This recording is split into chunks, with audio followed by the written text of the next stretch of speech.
Hello everyone, welcome to ixamBee. You please subscribe to the channel and press the bell icon. This is Aditi, Economics faculty at ixamBee, and in this video I am going to discuss some of the questions related to the economics section which appeared in the general stream examination of SEBI Grade A Phase 2, which was held on 20th March 2022. So let's look at them one by one. So one of the question was that the theory dealing with the fiscal dash is where the federal is trying to align government expenditure with government revenue to curb inflation. Options were fiscal prudence, fiscal jurisprudence, fiscal federalism, all of these and related options were given. So the right answer here is this theory is called fiscal prudence. Okay. Then the next question was, which of the following is not the reason for demand pull inflation? Options are increase in export demand, increase in money supply, increase in government spending, increase in administered price. None of these. So here the factors which cause an inflation which relate to the demand side are called are the reasons for demand pull inflation. Here increase in export demand leads to increase in aggregate demand, and that causes inflation. Increase in money supply also increases aggregate demand. Then increase in government spending. So the right option here is the increase in administered price. Then the next question was, find the incorrect option regarding the elasticity of commodities. Demand for salt is perfectly elastic. Here this particular option is incorrect because salt is a necessity, and the price change the demand does not change for salt as much. It's inelastic. So this statement is incorrect. We have to find the incorrect option. And if price of Colgate increases, demand for close-up increases. This is correct because both of them are substitute. If one of them becomes expensive, then the demand for the other increases. Then elasticity measures, this is the definition of elasticity, which measures the percentage change in quantity demanded for a given percentage change in price. This is also correct, and all of these, none of these. So this was a statement which was incorrect. Then the next question was, which of the following is not a method of quantitative control of money by RBI? SLR, CRR, repo rate, credit rationing, none of these. So here the correct option was credit rationing. This is a qualitative control method, not a quantitative control method. Then next question is, which of the following statements is correct if the demand function is D is equal to 18 minus 3P? Demand is 2. We can also demand is 2. This statement is incorrect because we have a demand function. So for different prices, we will have different demand. Demand is not 2, it's not fixed. Then max price is 6. This is correct because if you put demand equals to 0, D equals to 0 in this particular equation, the equation becomes 0 is equal to 18 minus 3P. Now when you rearrange this, you have 18 upon 3, which is equal to 6. So the max price that can be is 6.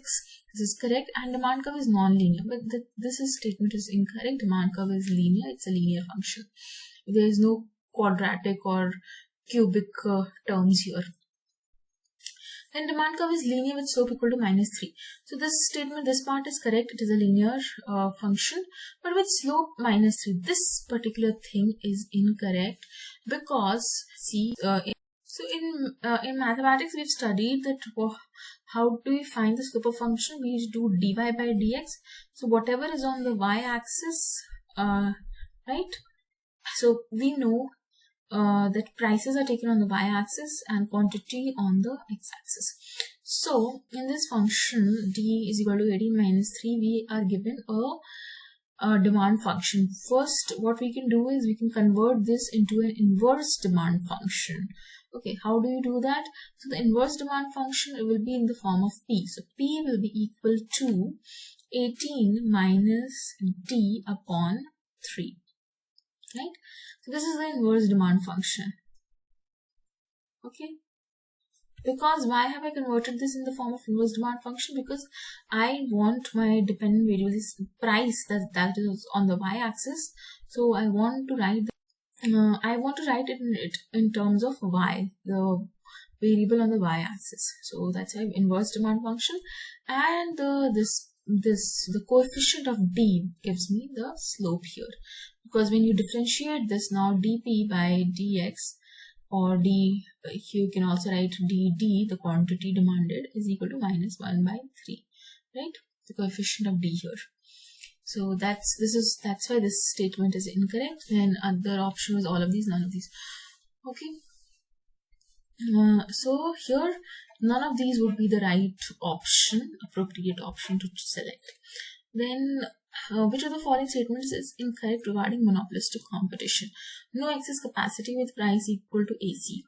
So in case of monopolistic competition, there are only normal profits in the long run. There is no excess capacity. LMC is equal to LSE at the minimum point of the latter. Okay. The consumer surplus reduces, none of these. So we have to find the incorrect statement. Okay. So here this particular statement, it would be incorrect because in monopolistic competition there are only normal profits. This is true in the long run, but half of the part of this particular statement was incorrect. There is no excess capacity. In fact, there is excess capacity in case of monopolistic competition. Okay, so this was a statement which was incorrect. Rest other statements are right here. Then the next question was, which of the following statements is incorrect regarding Phillips curve? High inflation and high unemployment are because of recession or depression. This was a statement which is incorrect because it is because of stagflation. High inflation and high unemployment is stagflation. Okay, it's this term is derived from two terms known as stagnation plus inflation. Okay, so this is the right option and this is the incorrect option and the right answer, and the other options were correct. That Friedman, as per Friedman, there is no relation between unemployment and inflation in the long run, and the Phillips curve depicts relationship between inflation rate and unemployment rate. Okay. Then we had to calculate NNP at FC, factor cost from GNP at MP, consumption of fixed capital is also given, indirect tax, subsidies, all these things are given to us. Now, I have already discussed this particular concept in much detail in another video of advanced estimates of national income, GDP, right? So you can have a look at that to know how do we switch from one particular aggregate to the other. I have discussed this through a flow chart. You can click on the I button on the screen and you will get the link to that video. As you can also find the link to that particular video in the description box. So from there, once you watch that particular video, it will be clear to you that to arrive at NNP at FC from GNP at MP, so here the difference is of gross and net. So from GNP at MP, we will deduct consumption of fixed capital, which is also the depreciation, to arrive to change from gross to net here. Okay, and N and this national is same, product is same. Now factor cost and market price. So to arrive at factor cost from market price, we deduct net indirect taxes, and net indirect taxes are arrived by deducting subsidies from indirect taxes.